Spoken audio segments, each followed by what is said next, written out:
So guys, this week we're getting that Crash Talk, that fourth album, fifth project from Schoolboy Q. I don't know what we want to call this, but we're getting that new project from Schoolboy Q, Crash Talk. He just released the cover art. It's very similar in colors to the Post Malone Beer Bongs and Bentley one. Mm-hmm. He has like a paper bag over his head. What are we thinking? I mean, it's a long time coming. I mean, it seems Q was ready to drop last year, then Mac passed away, and then he wanted to push it back.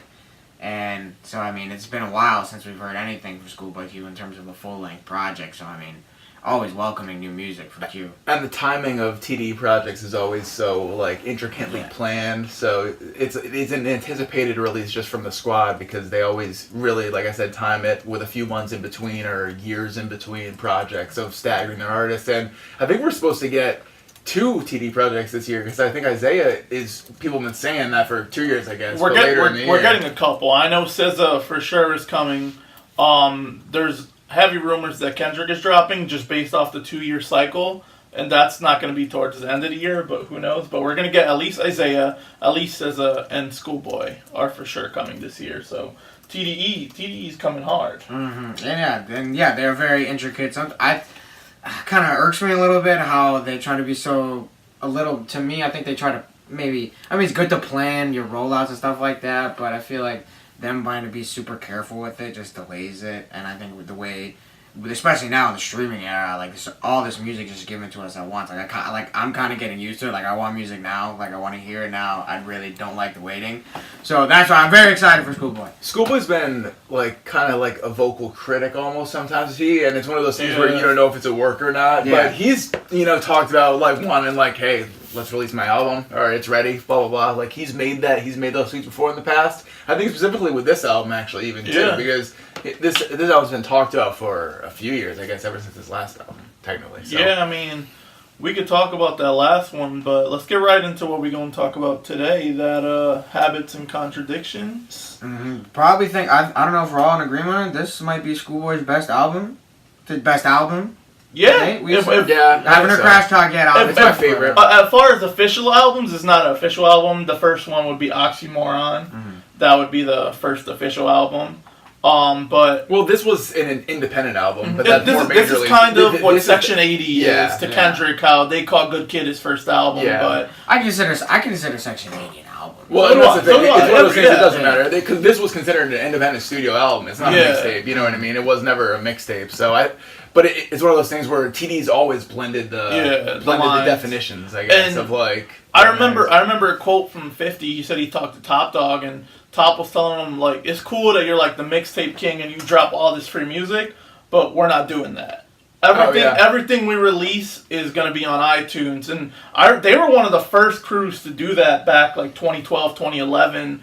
That they were just straight releasing on iTunes. You couldn't go to Dat Piff or My Mixtapes or anything like that. And that really pissed me off because we were broke college kids, obviously, and I couldn't afford that. But obviously we had those illegal download links. We followed the law. And we saved up and we bought them. Habits is an example of that too. That was released just digitally, iTunes and whatever other digital platforms. It only did a few thousand in its first week, but it was because of that low rollout. There wasn't really a marketing scheme for this. Not that much. Kendrick wasn't blown up. This was a year after Section 80-ish, a year after Schoolboy's first album or project, we'll just say Setbacks. So there wasn't much of a really push for this. Well, Schoolboy at this time was relatively not well known in the mainstream, definitely. It's the same thing with Kendrick too with Section 80. Yeah. I mean, those kind of really solidified them in terms of the internet and being like darlings on there, people loving them there. But outside of real like people who are checking for music constantly, at around this time when it dropped, Habits, which was back in 2012, January,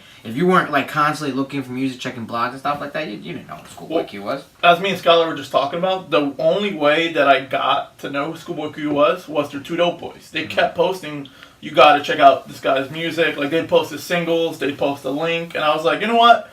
Like, Skylar's reason was for Section 80. I was like, he's Kendrick's guy. Like, I gotta check it out. What if it's dope? Yeah, that's right. Same thing with me too. I mean, him just being Schoolboy Q. I mean, he's part of Black Hippie, and that right there, just because how great Section 80 was. Like, I haven't heard anything by Schoolboy, but it's gonna make me give it a chance. Like, give it a shot. Like, all right, if Kendrick's gonna associate with the guy, he can't be bad. Yeah. And the first song that I heard from Schoolboy that it just caught my eye, and obviously we are big Kid Cudi fans here, and also A$AP Rocky's one of those artists that has a good place in our heart. That Hands on the Wheel, that one of the biggest songs in college, I'd say. That was always played at every pregame. I remember freshman year, all throughout college. Like not even just freshman year. I mean, just constantly. That song is honestly, if that song was released today, I think that song would be number one. I mean, it samples like a cover of one of the most popular Kid Cudi songs ever. That was different for another generation, and it really was. Schoolboy has like a frat rapper type of a respect to him, even though he's so gangster. He's like a college party, and he does it in music videos too. You can tell like he's played at colleges and he knows where some of his bass came from, and I think a lot of he's kind of like the gangsta J. Cole in a sense, like not the way that J. Cole talks about college, but like his appeal. I don't know how to explain it. Is the appeal, yeah. He has that like college kids. They are hip to him. I don't know why. I think Schoolboy is because I don't think he just takes himself too seriously. I think he just likes to have fun. He likes to fuck around. You can hear with a lot of his lyrics. Like when we talk about Habits up and down, like some of the shit he's saying, it's just funny. And it's just like, and I feel like he's while he is, he's coming from the whole gangster persona, stuff like that. He's not like, oh, I'm super hard, tough. Like you can't, like I have to say about this stuff. I can't like the really hardcore gangster rappers feel like they can't show any form of vulnerability or even like kind of comedy a bit because it makes him seem weak, and that is not the case with Schoolboy at all. Hands on the Wheel also served as a sequel with a brand new guy from A$AP, who came onto the scene a half year to a year before this project dropped. So that helped build Schoolboy a little bit for the people that weren't familiar with him or checking with him for TDE, because that was a track that was another banger. I forgot that came out before this. That I love that song. Him and Rocky, like if there were any guys to do like the double album, like an album together, him and Rocky have not missed in my eyes. Yeah, they're I don't know if it's more than 3, but I count 3 and 0. I would say at least, because then they reconnected on an A$AP project 2 projects ago. Yep. So that was this was definitely coming on, and there are a lot of tracks like that. There's not too many features on this project Habits, but he uses them sparingly enough, and the production backs them where everything blends pretty well. Yeah, and low-key, Hands on the Wheel, fire song, but it's a song about driving drunk. I think that's pretty funny, too. It takes that one cut of Pursuit of Happiness and loops it to kind of encompass the song. It's like, well, I was saying, I think it would be a huge smash day. There'd definitely be the woke people be like, oh, he's condoning DUIs and all this stuff. It's stupid. But it's a fucking banger. That's also kind of a representation of his past life, Schoolboy Q, because as we were talking before, Q is now, for the new album, he's completely sober. He's living the dad life. He's doing a lot of boring stuff, as you call it, a lot of golfing, a lot of just spending time at the house, watching movies and stuff. I mean, we really haven't heard new Q music in like a year or so. So he's sober now, but back in the day, this whole album, you're gonna get those druggy vibes from Schoolboy. As you hear one of the songs on the album, Druggies with Hoes. I mean, you have Oxy music, which to me is basically. It sounds the whole vibe of that song sounds like you just open a bottle of Percocets and just fucking downing them. That's a Schoolboy example song right there. That's like the perfect you want a Schoolboy in a nutshell. Oxy music is like very standard. All right, there's gonna be a few Oxy musics on every Schoolboy album. Yeah, for sure. And what I love about Q and what got me connected to him, at the time that Q came out, 50 had been retired. He not retired, but he wasn't releasing music. He had started his movie career, I guess you could say, his TV career, and there was not really that much gangster rappers out there. It was mostly like we had like the Kendricks, the Coles, the Big Sean's, Cudi's, like Kanye was the biggest artist probably, so we had clearly moved away from the gangsta rap, and Schoolboy for me was a breath of fresh air, and that's the type of hip hop I like. I like that gangsta shit. So give me the Schoolboy Qs, give me that YG, give me the J-Rocks. I need that type of music in my life too. That's my favorite type of hip hop. So when this came out, I just loved it from the minute I heard it. I can't even lie. Yeah, well, and I think he takes a lot from 50 Cent. I think he's pretty vocal about that being one of the bigger inspirations. And I definitely, he and J-Rock are kind of the more gangster rapper side of TDE, where Kendrick gets into it, but it's more like the getting into it as the watcher and the viewer, and kind of like he's seen this his whole life. Schoolboy makes you feel like he's right there and doing whatever he is on the streets. And a lot of these on Nightmare on Fig Street, that's one of those songs that puts you right there, and it's like almost has an eerie horror movie type beat, in my opinion. Yeah, I mean, the thing with Nightmare on Fig Street, after first listen, I wasn't too sold on it. I wasn't crazy about it. But then we got to see him live at Toad's place, and him doing that live. That song was meant to be performed live, and just with especially just the bass, just all up in your face with that. And again, it feels like some Freddy Krueger. Yeah. Schoolboy sneaking up behind you in a bucket hat with a knife, like he's ready to fucking stab you. Like and that was really his persona back in the day. Like for me, at least, that's what I got from him. Like the bucket hat, just like grimy dude with the hoodie, with the beard, like. He even said it himself, like, I don't want you to trust me, like, back in the day, like, that was his vibe, like, he didn't want you to just come up to him and ask him for directions or something. He didn't look approachable. Yeah. Like other rappers. There are a few beats on this album, and I think the production fits the theme, and even in the title, the name Habits Contradictions, but, like, there's dark elements on this. It's not necessarily, there's a lot of braggadocious type rap on this that Schoolboy might be known for, but it's not necessarily saying that everything is great. I think the Nightmare beat is an example of that. How We Feeling, too. Raymond 1969, there are a few tracks that are really, like, kind of dark and grungy. And even going later into the that kind of relates to what I was saying earlier about him being in the heavy drug use at that point, because those songs, they just come from such a dark space in his head that is just the art that he was able to express himself at that time period. And at that time, that was a really popular thing to do. Like Mac Miller was very popular at that time, just releasing a lot of dark shit. Danny Brown was also talking dark and a little suicidal. Obviously Kid Cudi and Kanye, so that was also the type of music that was very popular. So Schoolboy, it's not that he like planned it, but he fit right in at the time that he came out. Yeah, and I mean throughout the whole album, touching on different themes, like you have your drug music, like we said, Oxy music, like the song Groove Line with Dom Kennedy and Currency, which is fantastic. Then you have a little more emotional, like introspective songs like Blessed, which takes it up a little bit. Then you got like your turn up songs, like you got Hands on the Wheel or My Hate Enjoying too, like that. So he's not sticking to one necessarily sound or one message throughout the whole thing. Granted, I don't think he's getting super in depth with a lot of it. Yeah. But it's nice to see that, you know, he's bouncing it's surface around level, but it is dynamic for sure. Dipping his toes in the water in different areas, up and down.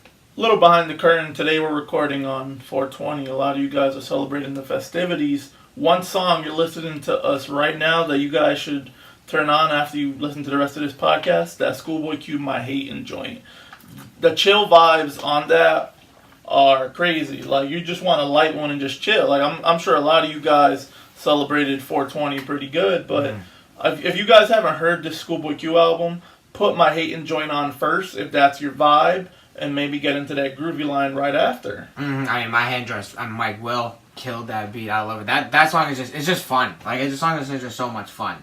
Which again, like Schoolboy, he just looks like a guy who just likes to have fun, and his music represents that fully. And it goes back to what I said earlier, just not taking himself too seriously. But the Groove Line song that to me is like a real Currency song. And like, it is Currency. Once he hops on, it's like, oh, he's gonna own this beat. Smoke this is coming the out show. of his speakers, Produced by Lex Luger.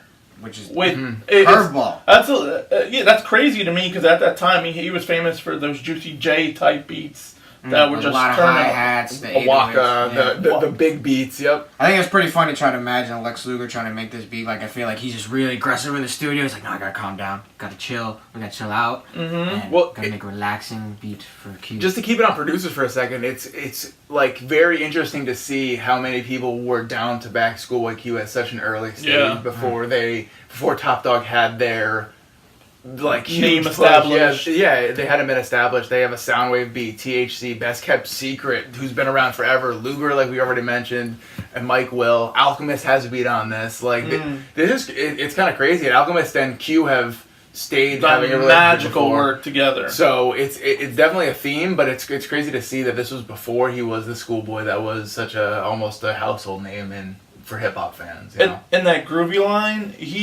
that was the perfect people to put on a song. Like Dom Kennedy, at that point, he had just released the Yellow album, and Currency, since however he's been out, he's been one of the kings of that weed rap, and that song just puts you in such a good mood. And what were we saying earlier about Currency's verse? It's just insane. Yeah, it's the typical for Currency verse where he's rapping about just like your everyday, like hanging out on a Saturday night, passing out and waking up to reruns of Full House and crap like that, and it's just typical Currency. But I mean, it's what you want to hear from him, and if it's a song great, that's one that I don't remember being my favorite back in the day. So when I was doing the re-listen, I was like, wow, this is a gem that I like hadn't even thought of being on my list of one of my favorites. But great track. Yeah. Now we talked about like we lot a lot of the songs on this album. There's a couple that I'm not really crazy about. Sexting, that is just noise to me. That I think that song is annoying. That Yeah. like it sounds like a phone That's ringing my or shit. whatever. I'm not crazy about it. The Jeremy Youngest feels different. That's that DJ Dahi who he's produced countless hits. But I mean, to each his own. I understand that beat could be annoying. I've just listened to this album so much that I've grown to love. That feels like he really tried to go for like a Danny Brown type thing with that. And I feel like it would. I'm saying I don't like the beat, but now I think about it, if that was Danny Brown's song, I'd probably like the song. Yeah. But maybe, I don't know, to me Q doesn't fit it as well. Not because that offbeat type of thing. I just felt it fit like the eerie vibe on here to me. For me, it felt the mood to the album, but I can understand how it could be annoying. I felt like the beat did almost, but the lyrics weren't anything about that. It was almost like a creaking of a bed, is what I thought of it as, that beat sound. Yeah. But it annoyed me too. That's one that I didn't like. I don't like the Janae song, even though I love Janae. It's just, that's not really the Schoolboy that I go for. I'd rather have the more gangsta. I don't like the sexual Schoolboy songs as much. It just doesn't do it for me. The thing, Janae's that great. song, Sex Drive with Janae, that song, I think that would be perfect for Kendrick.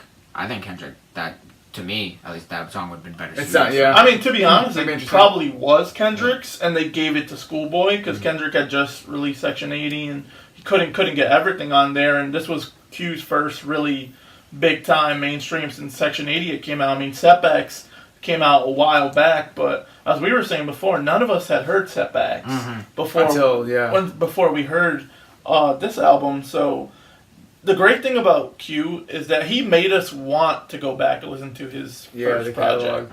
And that's like, especially now in today's time, like the way that music drops so fast, there's not that many artists that are dropping music that make me want to go back and listen to their whole discography. Like, I can say that genuinely, that I haven't really put that many people on or heard that many people that I'm just like, this is dope, I'm gonna go check out back. The most recent one probably is Anderson .Paak. I heard his stuff and I'm like, alright, I'm gonna go check it, see how his old stuff sounds. But there's not really that many guys right now that give you that feeling that I like this so much, I'm gonna go check what their back catalog was. That's true. And I feel like rappers today, just as being a streamer, are kind of like the iPhone. You know how like you get the new iPhone, right? The new one's coming out in like a year. Yeah. Rappers, some rapper will drop a 22 project album, whatever, and like this is wicked long, a lot of songs. You might like a lot of it, but what's the point of going and listen to other shit if he's gonna drop another thing in like 2-3 months, and that's gonna be way different than what he dropped now? You're just gonna forget about the shit he's dropped in the past. So I think Q definitely differentiates himself away from that. He's not fitting that mold of the. And I know you were saying that you're like disliking the way that they set up, how they just. That's just me being selfish. I just want music now. I'm kind of getting used to it. I just love that because I don't need them to just fill the market with trash. Like these 2 singles that Q has dropped, they have not been people's favorites. I understand Chopsticks and the other one that he dropped. I can't remember the other one. I can't remember the name of it, but it was really short. It sounded way super too good. like a Tekashi song. Num Num Juice. Num Juice. So I don't know. I still have so much faith in the TDE camp that this whole body would be beautiful. I mean, TDE really, think about it. They have a bad project associated with them. Like, if we really I don't think think hard there's about even every that artist on project. TDE, they're No. just too talented. They're not going to put crap out. Abs had a few albums that haven't been great for me. Schoolboy has as well, but there hasn't been anything that is like, this is what, like, there hasn't been a miss. I would say, like, When Absol dropped Do What Thou Will, I thought that was terrible, but that grew on me so much that I now love that album. But I can generally say Schoolboy Q's second album, I am not Blank Face. Blank Face. I am not fucking with it. there's probably 2 songs on there that I still play, and that's Overtime and That Part. And I just, like, that's not the Q I want. There's nothing about that I'm fucking with. And a lot of people like that album, and I'm not really sure why, because I think that's his worst project by far. I think that's going to be a project that grows on people, I think, because it's my least favorite project by him for sure. But I could see, like, I respect where he was going with it, because it's such a right turn. There are a few tracks that are like the classic Gangster Q, but like there's almost like a deeper cut on some of those tracks that I do like. But I mean I agree.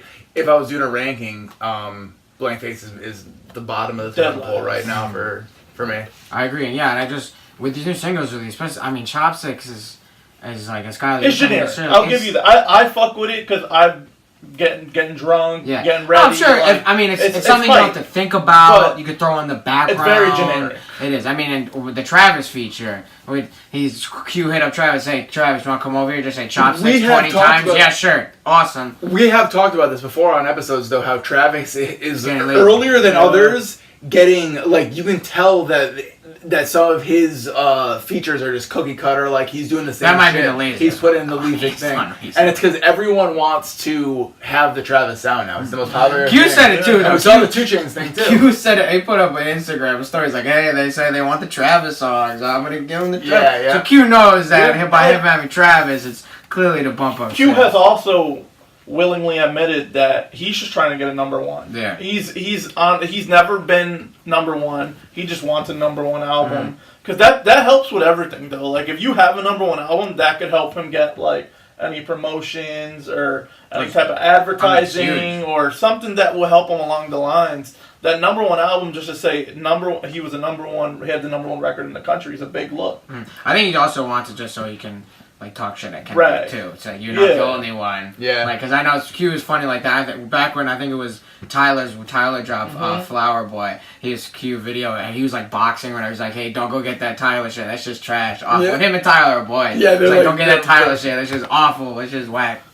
But yeah. And so something else that Q said on Insta the other day, speaking of just the albums, he said that each of his albums sound different. So this next album, it's gonna sound a little different. I agree with that. If you look at his discography, I think every album has a different type of a sound. This Habits album we're talking about right now, I think is his darkest, both tonally and sometimes in lyrically. Setbacks for me was a much chiller album. Going back to that was more like he's like a kind of like a smokers rapper mixed with a gangster rapper. And then I think with Blank Face and Oxymoron really had the most bangers of any Schoolboy album, and it was like the shortest too. It was like 12, 13 tracks, but it was 6 of them were hits, honestly. Right down to Collard Greens, which is one of my favorite Schoolboy songs. And it's interesting, they released a track list for Crash Talk. There's no TDE features on it. Yeah. Which is, to me, that's surprising. I don't think that, I'm not trying to look into something deeper there. No, there's no probably deeper, but it is interesting. It's interesting. I thought that as well, but now if you go back and you look at Blank Face, he has Skywalker, he has SZA, he has Justine Skye on there, and I think he also put the That Part remix on like the iTunes the deluxe on the deluxe. So I could see him saying they were on my last album. Well, a lot of time, and Kendrick didn't have anybody on Damn, right? Yeah. Other than they signed him after Homeboy, the kid on Zachary Zakari, I think he goes by. Great song. I love exactly that. How it sounds. But Love me. But that, so it's not necessarily like they always do, but they do always put the remix on. They'll always have the Black Hippie remix as like a deluxe. Right down to even Isaiah. Isaiah got that treatment with Absol and Schoolboy hopping on his biggest hit for his Shut You Down. So one of my favorite songs. The thing with Crash Talk, I think we can all say, I mean, if it's just anything like Habits and Contradictions, I think we're all in good hands, because I think, like we've been saying, Habits Contradictions arguably Schoolboy's best project today, mainstream project today, if you want to call it that. So if he could just capture any of that, and also I feel like he does want the hits, he does want some radio play. Yeah. That combination, I think I'll be satisfied. And I think that the Chopsticks is gonna get the TD remix, because I could just see all of the guys on there, and that might actually turn that song into like into a good a one. banger. If there's like 4 dope verses on that song, and they keep the Travis hook or whatever, and just I would be really excited for that if that came out. But this Habits, if you haven't heard Habits and Contradictions, please go. We're about to give you guys 3 songs that you guys should go check out, and I obviously Hands on the Wheel is one of those. So I'm not even going to say that, because it should be the first song. You've already heard it. First song you look up when you listen to this. So I'm going to go Nightmare on Fake Street, Groovy Line, and then Blessed. Those are 3 kind of different songs. One's like a sad, one's like the stoner, and then Fake Street is just dark. So those will be mine. I think you guys should give those a listen. What do you guys think? I would say My Hey Enjoying, Groove Line, and then Blessed. I think that gives you one of everything of what he's trying to do. What he's offering. I think my favorites are probably My Hand Joint. Sacrilegious, I think, is an awesome intro to the album. And that's another beat that is just really freaking good. And then probably Fig Street, because that's just such a grimy song. Like, there's not many songs that get to that level. And Schoolboy, he perfected that sound with that song. So those are my top 3. A lot of anticipation, obviously, for this upcoming project, which will drop a few days after, I guess, we drop this podcast, right? Friday. Yeah, so make you check out this episode. You already did it. Shout out. You made it to the end. You're awesome. But check out other episodes, too, on iTunes and SoundCloud, Rap Takes Podcasts, on all social medias, Instagram, Facebook, Twitter. You guys agree with us, hate us, want to talk shit, do it. Go on iTunes, leave a rating. You can say all the bad things you want. Just leave 5 stars. That's all we ask. And yeah, just appreciate you guys been listening.